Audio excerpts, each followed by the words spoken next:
All right, so panel discussion. So this is a time for you all to ask questions, as many of them as you like. Ask hard questions, put them on spot. But no, this is really an opportunity for you to discuss some of the things that are important to you, maybe in your particular use case, questions that you may have or challenges that you may have faced. So this is really a good 30 to 45 minutes for you to be able to discuss and ask questions. I did receive 2 questions on the app that were Axon specific. So we'll happily answer those, but I'm wondering if there are other questions that are not necessarily Axon specific. It could be, so don't be afraid to ask Axon specific questions, but I mean, if you want to start, and don't be shy, I've asked them not to bite. Yes, thank you. Woo! I'm not sure if this is a correct question according to the criteria. Okay, so I was wondering a little bit, since I mentioned, like I heard today, Kotlin quite a few times. Was it a lot of effort to make Axon compatible with Kotlin? Or? Mitchell. No, actually, it was really easy. Just look at your colleagues, and there's a lot of Kotlin enthusiasts.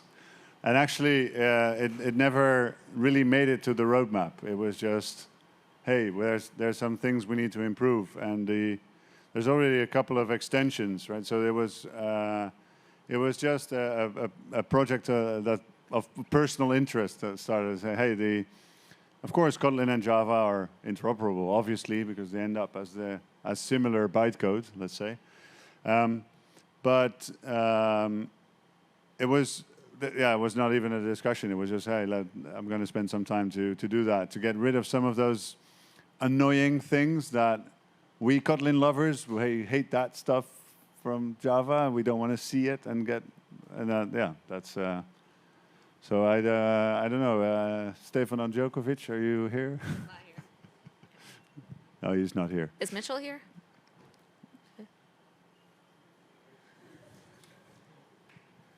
No? Was it difficult to implement? But Simon, yeah. The interesting story about that was, I mean, there were several facts actually in history. So the first one, we were looking for one of the first videos you made, and you had like this at first place saying, you know, we have these POJOs for commands and events, so let's do them directly in Kotlin. So this is one of the first videos introducing Axon framework, how it works. Allard did it actually for this part. Then there was a conference like 3 or 4 years ago. It was the last one in person I was, but I was missing one. And there was a guy there who showed what they are doing in Scala, actually.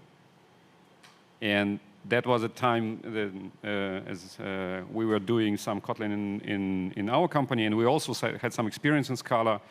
And surely Martin Adorsky is a cool guy, but sometimes you read the Scala code and you don't understand what is stated there. And I think that Kotlin went a different way. So we said, like, challenge accepted. If this can be done in Scala, it should be done in Kotlin too. So we kind of forced the guys to start up this extension, and so the first implementations were there, some, you know, this annoying typing stuff that you can infer actually, and so on. So it started like this.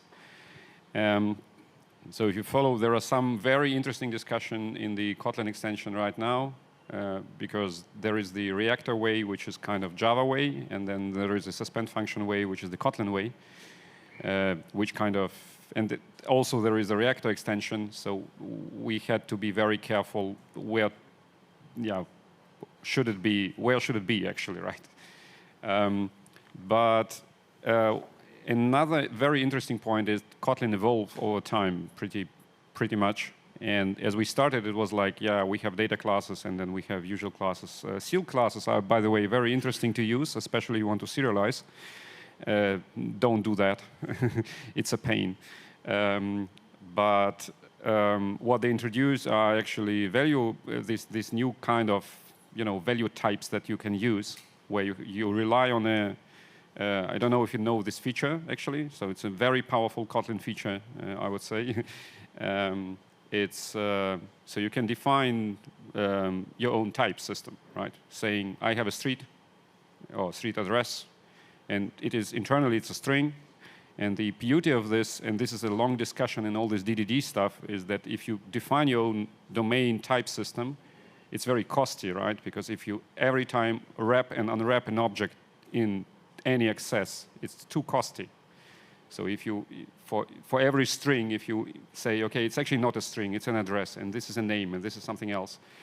And so all this discussion about domain-driven type system was kind of lost previously, before Kotlin came in and said, guys, we can build you something that your Alexa or your compiling process will differentiate as a type, but that will be escaped in the runtime. This is what they're doing. So in runtime, there are strings, but to compile time, it's your domain language. And this is exactly what you want, right? So you don't have penalties, and this is why I'm always saying, Henning Schwentner, the guy who was doing this domain storing mapping, he had a talk in Hamburg on a JUC saying, can we use records, and is it a perfect match for domain types? And the answer is no.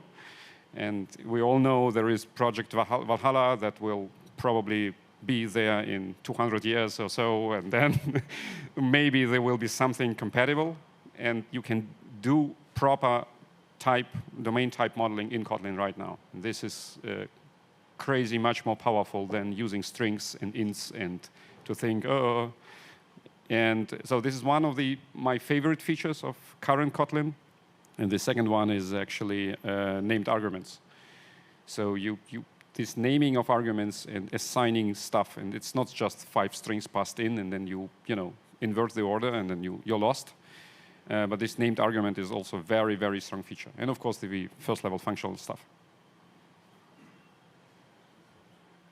Anyone else on Kotlin? Great. So the short answer, yes, it's easy. Thank you, Simon. So there was another question that was asked on the app. What are possible solutions for problems that occur with event sourcing if you have eventually 100+ million events? Andy, Mark, Simon, whoever would like to get this.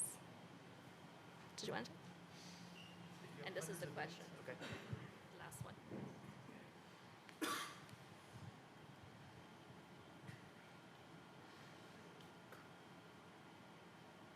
I don't know the answer to it. So the question is, what solutions do you have? But solutions for problems that can occur with event sourcing. So a lot of problems can occur. You essentially need one event for any problem to occur. But I do admit that the number of problems you can have with 100 million plus events. We do have customers in our midst that have billions of events, and some of them count them as billions per certain unit of time, which is around a year or so.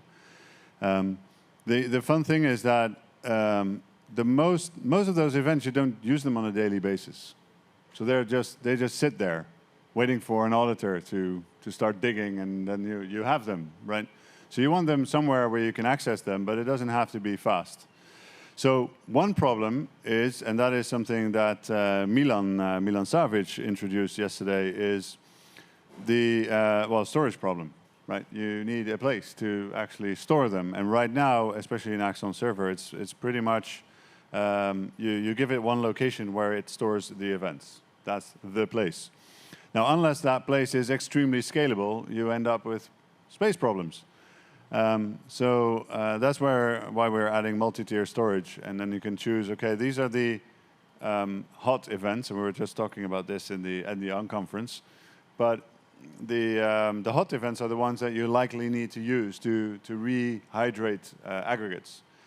The events that are older, they become colder, right? And the cold events are the ones that you will have for very occasional sequential read to repopulate a projection. But the thing you will want to prevent is the need to load these cold events just to source an aggregate. And for that, you have snapshots. You can make sure that those snapshots are not removed or not moved to colder storage themselves, that they remain in the hot part, etc. So yeah, you're dragging more history with you, but most of that history is not relevant on a day-to-day basis. They are occasionally relevant and very powerful to have there in certain situations. So I'm not sure if that answers the question at all, but it's otherwise it's imagining problems, and that's fun to do, but it also takes a long time.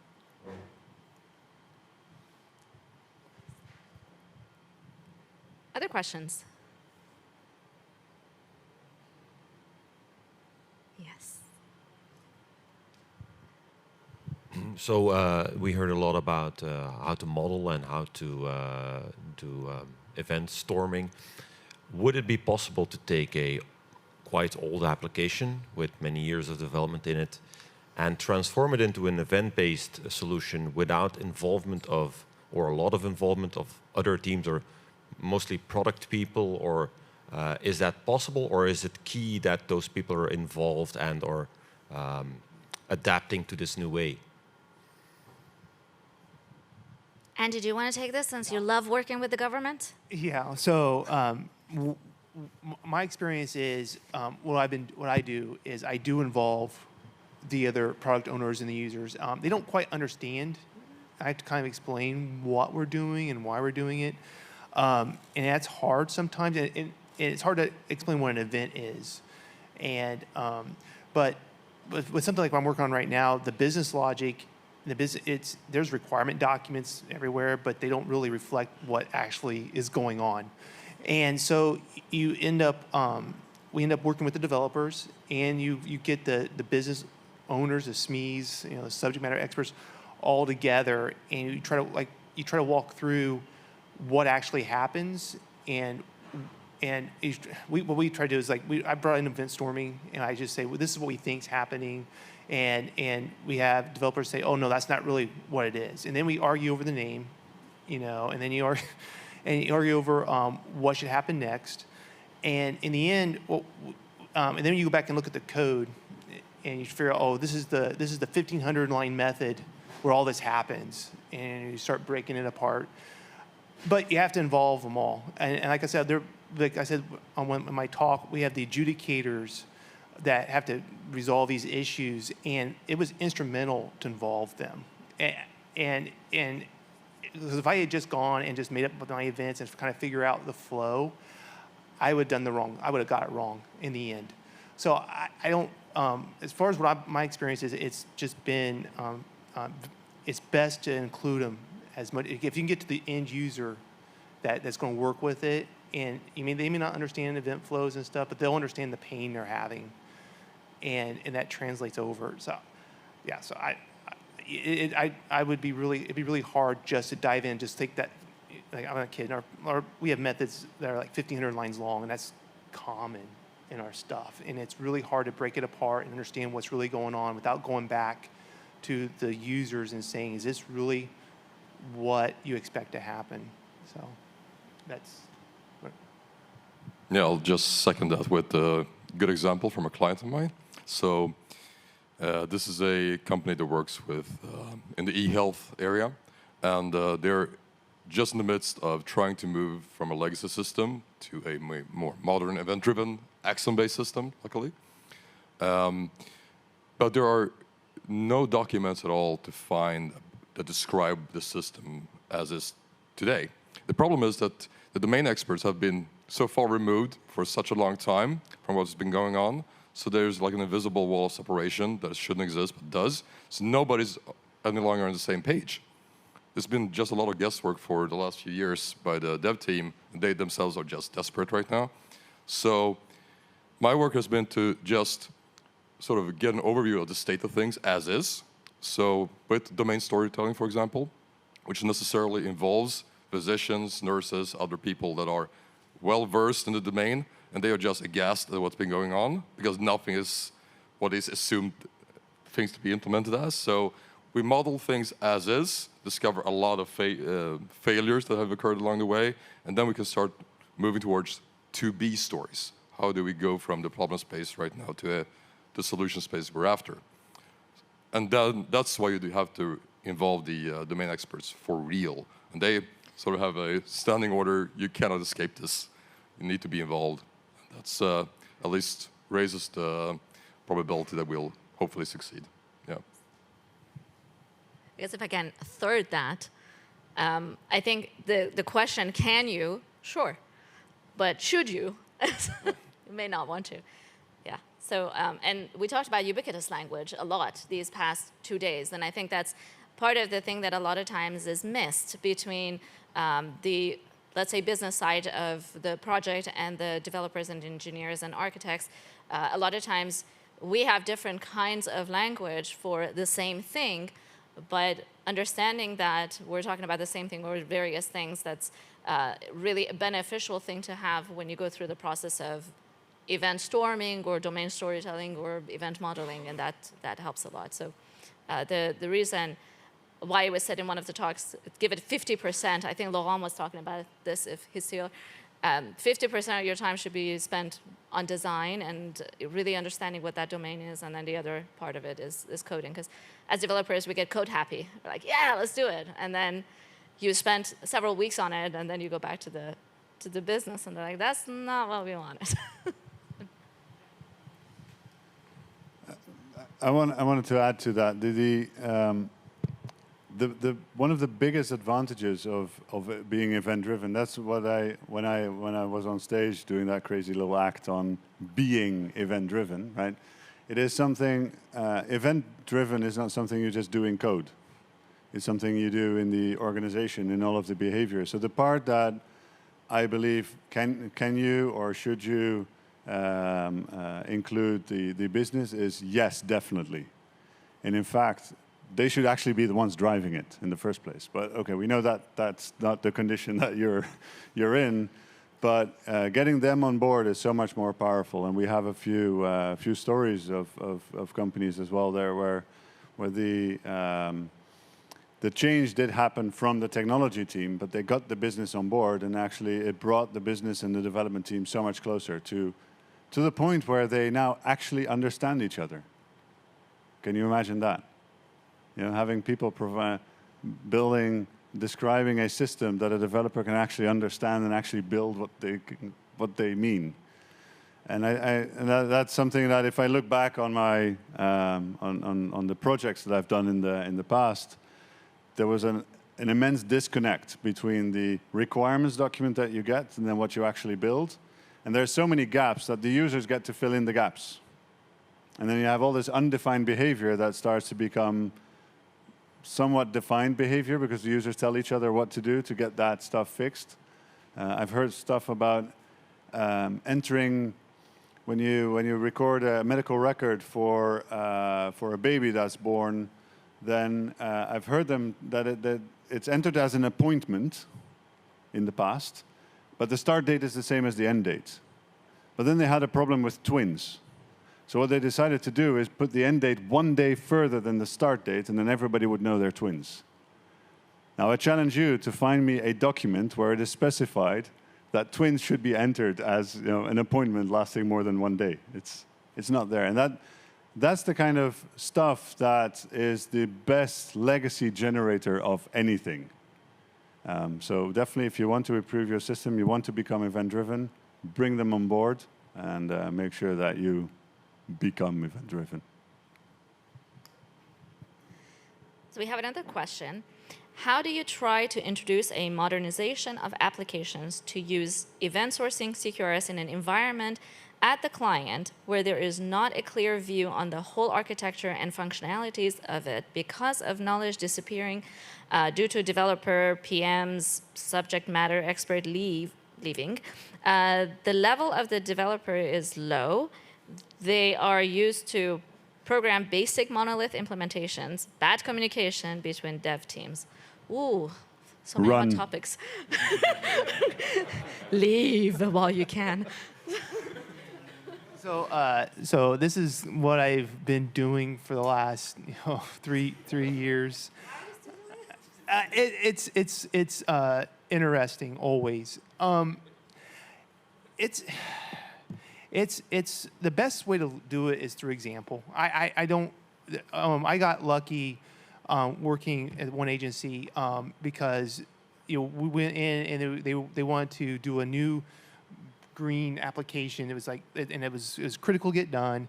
And we'd struggled with a project already we had just done, and we were struggling with it still being very database centric, and we were still like doing the same things over and over again. And we were and as with my talk last couple years ago, is we just had enough. There's got to be something better, and so it wasn't just me. It was like several developers. We kind of like all just started looking. We all said, you know what, this sucked. We just got off this big project and it sucked. And there's got to be a better way. And they just keep repeating the same stuff. And I can't take credit for finding Axon. One of the other developers said, hey, you should take a look at this. This makes a lot of sense. And so how do we explain how event sourcing works? How do we explain this to the rest of the team, how all this works? And what I ended up doing was I made my own event sourcing engine, or I did it myself from scratch, not looking at how any code was written. I just got how to figure this out. And it worked. It would never be production ready, but I was able to step through. It was simple, and was able to step through with the rest of the team. We worked through in our heads how it works. So it became very grassroots. The developers bought into it. And then we started playing with the Axon framework and stuff, and the developers liked it. And we said, oh, and it's also we can do these microservices too. So then we had to go and sell it to the business that we want to do. Hey, we want to do it this way, and we had to explain the events. We had to do event storming, and along the way we learned how to do story mapping. It was all very grassroots, and we kind of it was a magical time, because everything kind of fell into place, and we actually had BAs that actually even though they didn't quite understand what an event was, they were eager to try to figure it out. And we had I used to have pictures of just Post-it notes all over a room, and we just try to figure out event flows and stuff. And we made mistakes. We didn't, sagas were totally confusing to us and how all that worked, and then And so to go back to the question about you have low skill sets and stuff, you want to get better. We tried different frameworks. Our first pass was using JHipster. I don't know if, and just to help lay out a microservice architecture. Just how do you build something? So it's easy to go from something we see. Oh, we saw some examples here. This is how real developers do it, I guess. But it didn't really work with domain-driven design. It was very data, and we didn't want it. It's like, okay, so we kind of took bits and pieces that we learned there, and then we kind of we just kind of taught ourselves how to build a microservice with Axon and stuff, and just it was, like I said, it's kind of a magical time because we just used unit testing and just to figure it out, and it just worked for us. At the new place where I'm at, back to DWD, it's been a lot harder. It's been, certain developers have kicked into it. Other ones want to stick with what they know, and it's and you get a lot of pushback. We have one developer that said, I don't want to use another framework. I'm tired of frameworks, which is probably true. We have all these different frameworks over the years, and they get abandoned or whatever, and they push back on Kotlin like you wouldn't believe.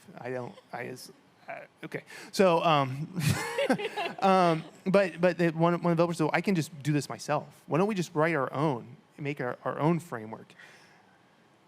And that's not happening. But I think it's a fear, and it's a fear of trying. Okay, here's something new to try, and it's going to be abandoned, or it's not going to work, or I'm going to be in hell trying to fix something I don't understand. And like something that was in the unconference, I should have brought up. I said I was trying to bring the team up. We use ArcUnit. We use ArcUnit to say this is how the architecture should look. And when the developers come in, they're trying to do stuff. ArcUnit will scream at them if they're breaking it. And what I did, those original 3 developers, to get them up to speed on it, we did the ARC units together. I was trying to learn ARC unit as well, but it was a way to, we all learned, this is the architecture we agree to follow, and we're going to stick to it. And that became like a reference implementation going forward. And it's helped with the adoption a little bit. At least it keeps people on the rails. And that's been the guiding thing right now, is to have something that kind of keeps us on the rails and moving in the right direction. So that's been my experience with it. I've only been back at DVD for, it's going to be close to 2 years, and we've managed to do a couple of big things so far, and it feels like we're building momentum up. By the end of the year, I want to have the rest of that IWF project move to Axon. So I don't know if that really answers the question. It's been a struggle. The best thing to do is be encouraging, I guess, and try to build things that guide the developers, and don't. I mean, I've lost a few battles, and that's okay. It's a compromise, and hopefully I'll turn around and win when we see the pain come back. Oh, this is what we should be doing. But at least we're learning together. So that's. It's for me, it's not always a matter of skill sets. I was at a meetup last week in Stockholm, and this guy from Google went nuts about their new service mesh updates in Kubernetes, and was very proud of that. And everybody in the room nodded along. And I got 10 minutes on event-driven microservices right after, and I was definitely in the wrong room. So that simply didn't understand or believe or even embrace the concept of event-driven microservices. Their world is synchronous, and they have this nice visualization of their service mesh and everything that goes into it. So I couldn't really get on the same wavelength with the whole group. So it might even be such issues that they're so tied into, I wouldn't say old ways of thinking, but other ways of thinking that are completely contrarian to what we're all here about in this room. So it's a challenge in many ways. And I think, Milan, you had something to add, yeah? I just wanted to add something, but you explained it a lot better than I. But I think it's the answer to that question is it's not going to help you, but that's the answer. It's one step at a time, and you actually cannot expect to get it done, in 1 hour later. It's just not happening. The thing that you need to do is build confidence one step at a time. And what was said, that some developers would love to stay to the stuff that they know. It's not about that they know. It's that they have confidence they can do stuff with the stuff they know. And they don't have the confidence they can do it the new way. So the only thing that would actually work is if you can figure out a way one step at a time to make them more confident with the new approach. So they can try it on something small, they can convince themselves it works, and then they're ready to take the next step. If you're just gonna go and say, I'm gonna change your world, and from tomorrow you're gonna be doing different things, it ain't gonna happen. And some of you might know I do a little podcast for Axon, and I've done 5 seasons so far, and we've just passed, I think, 52 episodes. About a good 30 of them or more has the same question in them, because it's a true frustration when it comes to changing the mindset. It's, as you mentioned, it's not the skill set. It's not that you're all probably sitting in a room full of very smart people who are very used to their way. So changing their mindset can happen one step at a time, baby steps. So if you're frustrated and you can't sleep at night, I'd recommend you listen to the podcast and make yourself feel a little bit better, because this is not just your problem, it's a lot of people's problems. That makes you feel better. All right, well, thank you. Okay, so we have another question. Location transparency allows us to split a service into 2 when needed. But when is it a good time to do it? Which drawbacks you can think of about horizontally scaling a big service? Very short answer. The time to do it is if it can't be done tomorrow. That's it. If you can get away with doing it tomorrow, then do it tomorrow. Don't do it today. If you can't get away with doing it tomorrow, then that's probably, maybe you should have done it yesterday. But that's the thing is you can, and location transparency is about the components themselves, right? And it's about making it simpler to move components around, but also to scale them as needed. And there's so many projects that, including the ones I've worked on in the past, that said, oh, we need to be scalable. Okay, to what volume? To this volume. Okay, bam, bam, servers, big scale, everything. It's like, no, that's not scalable, that's scale. Scale is expensive. You want to do that when you need it, not before. So you want to be scalable, and location transparency and scalability go hand in hand. So just do it. If you just postpone it for as long as you can, and find out what are the. And I always say the reason to do that is never a functional reason. And a lot of people just look at me questioning, like, "Hey, he said never. He didn't say it depends." And so far, I've never. Nobody has given me a functional reason ever to separate two services. They're always non-functional. They're about team size. They're about deployment life cycles. They're about stability of components. I've seen some components that are so memory heavy they will just eat the whole heap for themselves, and then there's nothing else for the rest of them. So yeah, give them their little own JVM so they can take all of that. But it's always non-functional. So I guess that would be my short answer.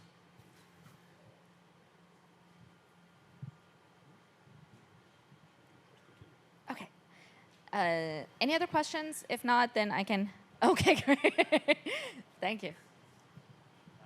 Thank you. It's a question on Simon, and it's a question that is somehow a request. So I really love the patterns that you stated. Do you have some plans with it, like a book or something like this, to maintain them and to no, I know that it's a very popular subject, particularly about your book, but I'm now speaking about like maintaining those, to naming them properly. Probably your names are proper. It doesn't matter, but really somehow to propagate them in the community, because it helps. It helps a lot if things have common names. You know the ubiquitous language. So something like this. What are your plans with it? Yeah, we have big plans for that, of course. So first of all, we tried it out in a real room, where people finally understand what we're speaking about. That was very helpful.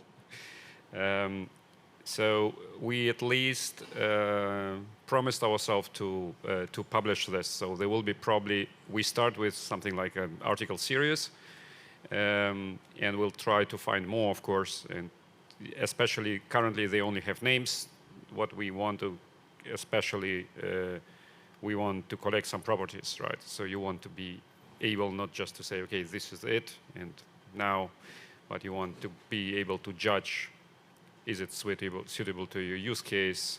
What are the I mean, we all read Gang of Four patterns, right? So yeah, it should be like not only the name, but also some context where you want to use it and when not. So this will probably end up in kind of a series of articles on Medium or something like this. And then let's see what you guys say, right? So we can, of course, we can set up. I don't know if we can join the DDD crew guys and put it maybe somewhere there. So there is this wonderful resource on GitHub where some people doing DDD are putting some patterns and principles and methodologies and so on. So it could end up there, or maybe we'll put something separate, web page with patterns or whatever. But definitely that was the first step. So if you know some patterns and you observe some patterns, then give us an email or a call, and yeah, whatever, we can add it up. And we'd love to have a kind of, so no further plans yet, but kind of platform to discuss all this. Maybe a forum. I know one of the providers who have a forum on that. Maybe it should be it.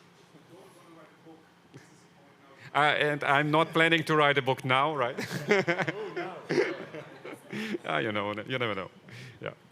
So actually, it's an exhausting process to write a book. Yes. Yeah. Okay. Well, maybe it is another pattern, but we talk a lot about domain events, but sometimes you just need some events to get your aggregates going into the next step. I think in literature I've read it's called something an aggregate event. So, for example, you need to validate something into an external system, and you get that response from your Saga, and you need to process that in your aggregates. So that's kind of not really a domain event, but just an event to get things going on. Maybe it's a new pattern identified, but what's your view on those kind of events, or should we avoid them, or are there other way around them? May I start? So avoid is a nice word, I think. So it sounds a little bit artificial that you say it doesn't exist in my problem space, but I just invent this. This is exactly the path to the hell, right? Where you start inventing stuff that is not in ubiquitous language. No one from the domain understands what it is. It's kind of a technical feature, right? So of course it should be some representation there. So maybe you, I mean, sometimes you have like this. I mean, we think in patterns, right? We think like there is an aggregate. Now we have a Saga, and then there is this. There is also a pattern not introduced today, but you have this. We call it Saga backed by aggregate. So that you say actually, I need more of the state management, and I want to actually more receive commands. So I put an aggregate as a backing bean, kind of, and everything that comes from outside will be then interpreted as a command, and then the Saga react to that. But they're still valid domain names, although they should be.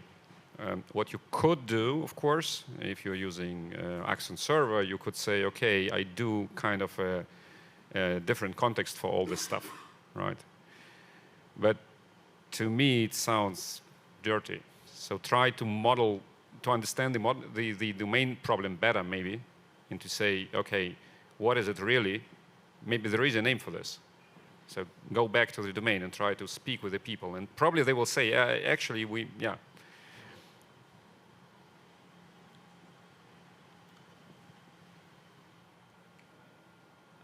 I agree with you. I would avoid it. That's my agreement there. But I like that if maybe there is, you got to go back to maybe there is a something that's hidden in the domain that it's got a name for it. Yeah. Pardon? So just to add a little bit, yes, I would try to avoid. And very often when there's, so I've seen successful and failed event sourcing projects. I've been part of, well, some of my failures included event sourcing. And I noticed that the failed projects very often had non-domain events in them. And if you look at the reasons for change, if your system needs to change, it is very often because of a change in business requirements. But then at least you know this was the requirement before, and now it is this. So you can find the code that says this is how it works now, and you can change it to now it does that. But when there's a technicality change because you were in an argument and because you had a rougher night last night than the other person, you lost the argument and you weren't able to convince your colleagues, so you decided to implement X, but now your colleague had a party last night and now you did find the argument, so now you've managed to convince that, no, wait, Y was a better solution, then it changes. But you don't have any specification, there's nothing in the domain. Nobody understood X and Y in the first place. And I think this is essential to event sourcing. And again, it's that being event. It has to go all the way. And I challenge you to not have any event in your event store that the business does not understand. And I'm convinced, and it might be nirvana, or it might be the ultimate, but I think that's what you should strive for. Do take into account that it may mean, and you hinted to that already, it may mean that you just haven't discovered it yet. maybe this discussion, the right discussion, hasn't taken place yet with the business owners to uncover that, because there are some events that that are actually events of the non-occurrence of an event, like the invoice not being paid. Right? There's a lack of a payment event that should trigger something, and there's a pattern for that called the passage of time event. So sometimes that's a relevant event, and we call them deadlines in Axon. Right? There's definitely some of those, but they should still be business validated events. I think the business owns the event. Excellent. So there are two questions that were not answered. I apologize for that, but the panelists will answer those on the app, so please keep an eye out. We are unfortunately out of time. Thank you so much for all the questions, participation, just being here and being interested in the topic that we're all so passionate about. There are lots of ways to hunt any of us down. So please do, if you have questions. The best place for it, though, would be at our Discuss platform, which is just discuss.axonic.io. We have a really great community of Axon users and DDD and CQRS enthusiasts and users. And so that's a really great place to ask your questions and get some answers or comments or ideas if you need. So thank you so much, panelists. And with that, I'll give it to Allard to send us off.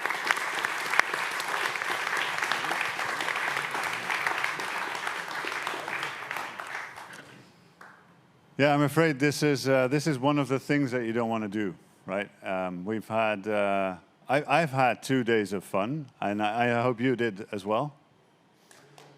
Right. I do have to make a small observation, and I was talking to a few colleagues about this last night. There's this movie called The Hangover. So you probably know the expression "Bangkok took them." There's a few empty seats here, and there were a few empty seats this morning, and I think Amsterdam took them. So we should really consider, should it be Amsterdam next year or not? It might be a dangerous place, but then... Can I see hands? No, all right. So, yeah, I hope you enjoyed. I would really like to thank, well, my fellow panelists for their insights, but also all the speakers. There were some really nice presentations, and there's a lot of things for us to take away. I am personally extremely happy that we managed to do it in person again, because you can have discussions, and unfortunately today I was a bit less occupied than I was yesterday, so thank you for for hosting all the sessions. And I had some really interesting hallways. I mean, it's a narrow hallway, but it's still broad enough to have interesting hallway discussions. So thanks for that, and I hope you've managed to engage with each other as well, which takes me to a little thing about engagement. And no, I'm not texting my wife that I'm coming home, but I am trying to open the Wova app. Did anyone manage to pronounce the name? I don't know. Wova. Anyway, where is the... So we were curious. Oh, it changed. Interesting. Nice. So the... We were debating in the beginning, should we announce this at the beginning of the conference or not? But one of the things we wanted is for people to be engaged, right? And there's multiple ways to do that. We could have a camera there and look at how many seconds of eye contact you have with the speaker, but we thought that was a bit sneaky. So we all tricked you into downloading an app and asking all of your questions and engaging in discussions there, and many of you fell in that trap. But one of you in particular, and I think that's the one we tricked on stage in the unconference as well. Anyway, what we would like to do is, so there's a leaderboard. I'm not sure if everyone, I think everyone can see the leaderboard, so you can check that I'm not lying. There's been a screenshot has been taken of that leaderboard, so don't try to mess it up right now and say, hey, but... What we wanted to do is thank the top 5 people in the leaderboard with a free access to the Axonic Academy, because obviously you are so engaged that you really want to learn this stuff. So you get free access to Academy or free access to one of the online training sessions that we organize with a live trainer. The organizers will contact you. They have your details, obviously, in the app. They'll be able to reach out. So, but I do want to mention the names. And since well, it's a top 5, so we start with number 5. Don't look at the leaderboards. We're trying to make this exciting, right? I saw somebody raising hands already, like, yeah, I want something. You don't know. Maybe have a different one. So I'm going to apologize for absolutely ruining the pronunciation of your name. Thomas Koopman or Koopman, are you here? Oh, there he is. You're number 5. Maxime Sanglant-Charlier. Okay, I'm doing the French. He left to France. Too bad for him. He never heard this. It's not. Oh, it is being recorded. Okay. Congratulations.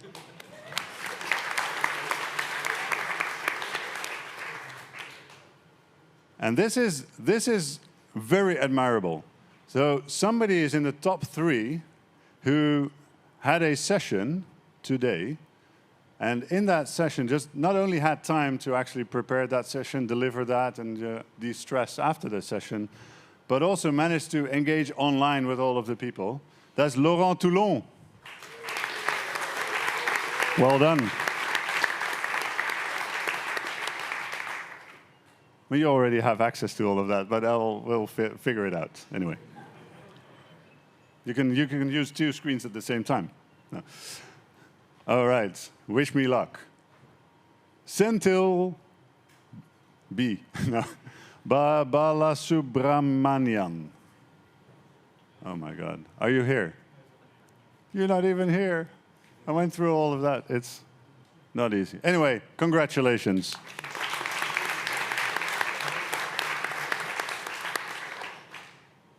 But this is, so actually this person, the number 1, already stood out on the very day we launched the app. On that same day, that very person started, I believe it was something like a CQRS beers and trying to organize people getting together. So it is an absolute honor to have that person to also end up in the, whatever account they use, to be honest, I don't know. But Anul Rivas.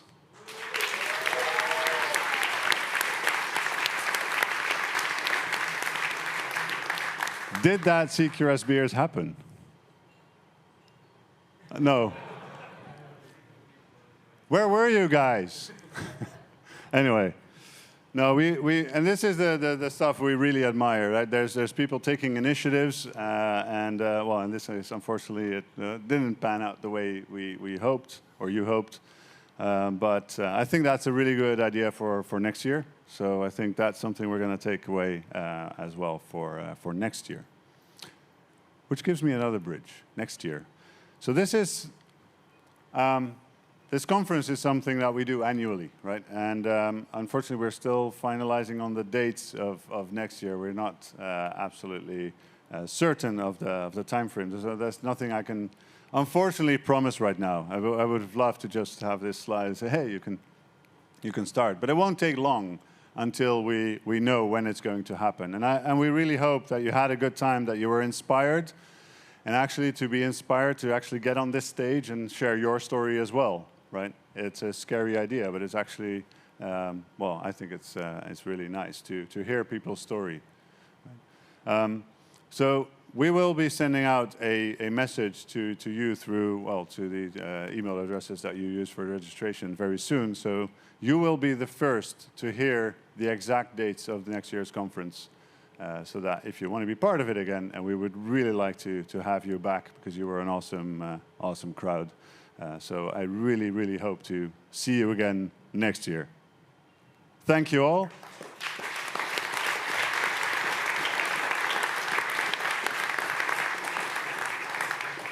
I think I need to stretch this for 2 minutes now, do I? So I made a small product announcement yesterday morning, right? Axon Synapse. And I told you to not confuse that with Axon Schnapps, right? Because that was not an announcement for yesterday. That's an announcement for today, right now. So go get your schnapps, enjoy the deployment and the release of it, and then have fun.